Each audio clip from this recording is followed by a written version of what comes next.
This channel does not promote any violent, harmful, or illegal activities. All content provided by this channel is meant for an educational purpose only. এই মুহূর্তে breaking news, great eastern trading company দিচ্ছে festive sale offer. Lucky draw কন্টেস্টে পেতে পারেন গাড়ি, two wheeler, LED TV, electric kettle, mixer grinder এবং আরো অনেক কিছু। 65% ডিসকাউন্টের সাথে 20% ক্যাশব্যাক, এছাড়াও একটা ইএমআই ফ্রি, আকর্ষণীয় এক্সচেঞ্জ অফার, 10 কোটিরও বেশি উপহার ও ক্যাশব্যাক। এই সুযোগ হাতছাড়া করবেন না। আজই আসুন আপনার নিকটবর্তী গ্রেট ইস্টার্ন ট্রেডিং শোরুমে। খুশির 100 দিন কাটুক গ্রেট ইস্টার্নের সাথে।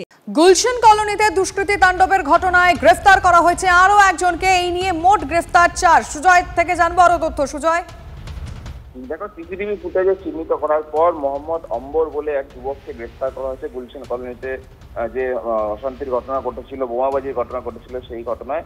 এবং যেটা যাচ্ছে, মোহাম্মদ অম্বর সেই সময় যেদিন রাতে ঘটনা ঘটে সেই সময় সে বাইক নিয়ে আসে এবং বাকি যে দুষ্কৃতীরা ছিল তাদের মধ্যে সেও উপস্থিত ছিল, ভাঙচুর করে এলাকায় অশান্ত পরিবেশ তৈরি করার চেষ্টা করে। সেই ঘটনায় মোট 2টি মামলা হয়েছিল, তারই একটি মামলায় গ্রেফতার করা হয়েছে। এই দুইটার বিরুদ্ধে কিন্তু অস্ত্র আইনে মামলা রুজু করা হয়েছে এবং একেও আজকে নিজেদের আদালতে পেশ করে নিজেদের হেফাজতে চাইবে পুলিশ।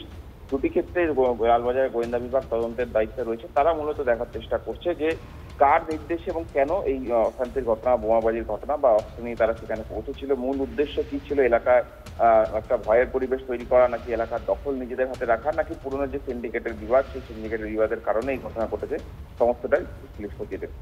ধন্যবাদ।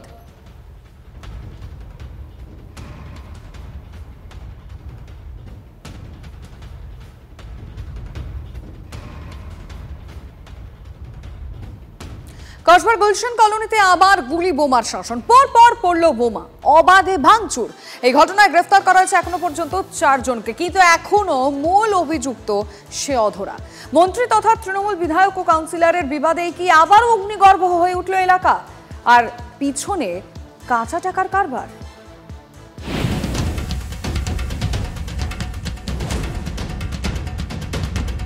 অস্ত্র হাতে শাসানি, অটো স্ট্যান্ডে লাঠি হাতে তাণ্ডব, অবাধে ভাঙচুর। খাস কলকাতায় অনুপ্রবেশকারীদের ডেরা হিসেবে যে এলাকার নাম সবার আগে আসে, সেই কসবার গুলশান কলোনি আবার হয়ে উঠল অগ্নিগর্ভ, যেন অপরাধীদের মুক্তাঞ্চল। এই সেই অংশ যেখানে প্রথমে বোম ফেলা হয়, তারপর কিন্তু আশেপাশে আরও প্রায় 4-5 জায়গায় বোম ফেলা হয়। তাহলে কি এলাকা দখল, নাকি নির্মাণ ব্যবসা, নাকি সিন্ডিকেটের লড়াই?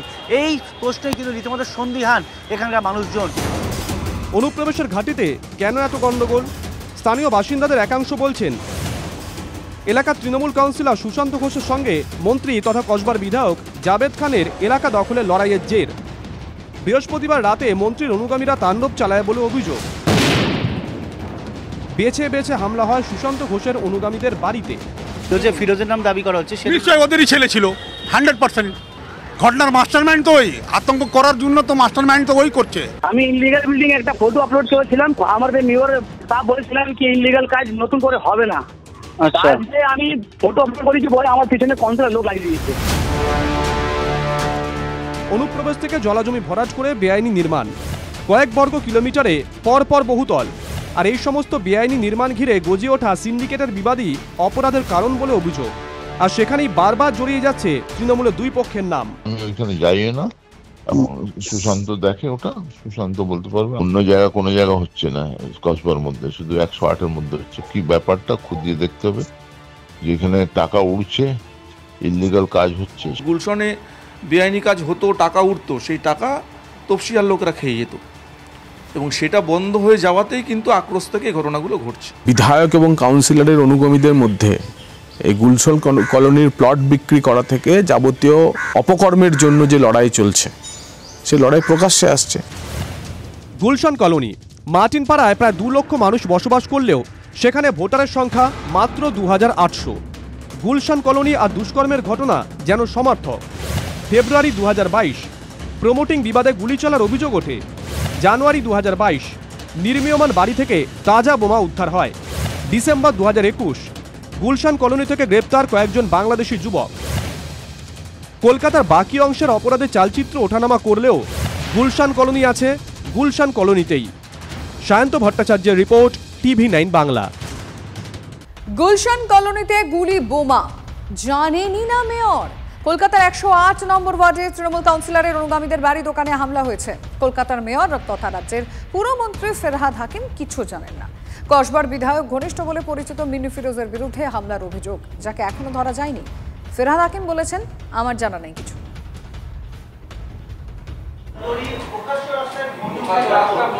কোথায় কোথায়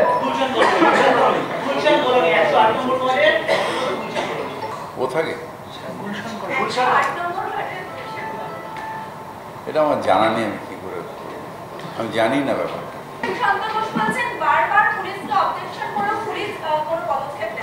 এটা আমার জানা নেই, নিশ্চয়ইভাবে খবর এটা আমার জানা নেই, আমি এটা নিয়ে বলতে পারবো না। তুমি আমাকে প্রশ্নের পর প্রশ্ন করে যাচ্ছ, যেটা আমি জানি না, আমি কি করে বলবো? না, নিরাপত্তা নিশ্চয়ই আমি কথা বলবো। বিজেপি নেতা জগন্নাথ চট্টোপাধ্যায় কি বলেছেন এই নিয়ে শুনুন। শহরের মেয়রের থেকে এ ধরনের কথাই প্রত্যাশিত, কারণ তার মাথায় গুলশন কলোনির গুলি চালনা, সেখানে যে অরাজক পরিস্থিতি, তা অগ্রাধিকারের মধ্যে নেই। তার মাথায় রয়েছে তার নিজের বিধানসভা কেন্দ্র, যাকে তিনি মিনি পাকিস্তান বলে অভিহিত করেছেন। তার ফলে কলকাতার উন্নয়ন, কলকাতার আইন শৃঙ্খলা, কলকাতায় গুলি চালানো, এসব কেন তার মাথায় থাকবে? তার মাথায় যা রয়েছে তিনি সেসব নিয়েই ব্যস্ত রয়েছেন।